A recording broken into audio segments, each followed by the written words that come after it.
On ne peut pas dire que la parole de Dieu a été mise en échec, car ceux qui sont nés d'Israël ne sont pas tous Israël. Ce n'est pas parce qu'ils sont la descendance d'Abraham qu'ils sont tous ses enfants. Mais comme dit l'Écriture, c'est la descendance d'Isaac qui portera ton nom.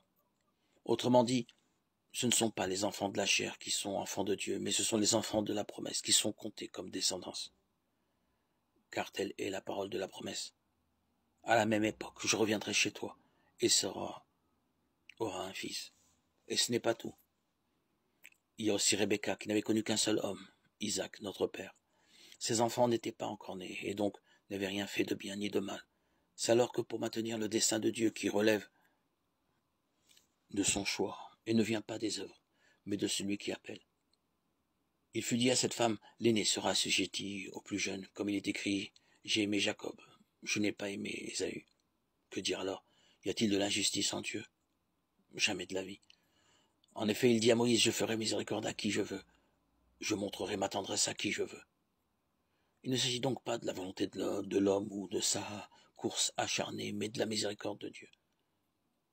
En effet, l'Écriture dit au Pharaon, si je t'ai suscité, c'est pour montrer en toi ma puissance, et pour que mon nom soit proclamé sur toute la terre. Ainsi donc, il fait miséricorde à qui il veut,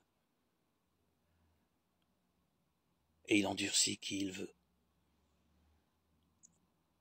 Romains 9, 6, 18. Par 2 fois, en parlant de son baptême, Jésus désigne sa mort à venir. Pouvez-vous boire de la coupe que je vais boire, ou être baptisé du baptême dont je vais être baptisé? Marc 10, 38. C'est un baptême que j'ai à recevoir et comme cela me pèse jusqu'à ce qu'il soit accompli. Luc 12, 50. Jésus sait qu'il va être englouti dans les eaux de la mort. La main de Dieu l'en sortira pour la vie éternelle. Jésus nous dit, tout ce que vous demandez en priant, croyez que vous l'avez reçu et vous le verrez s'accomplir. Marc 11, 24. Mais une condition est liée à cette promesse. Notre requête doit être conforme à la volonté de Dieu. Or, c'est la volonté de Dieu de nous purifier de tout péché, de faire de nous ses enfants, de nous permettre de vivre saintement. Nous pouvons donc demander ces grâces, croire que nous les recevons et remercier Dieu de nous les avoir accordées.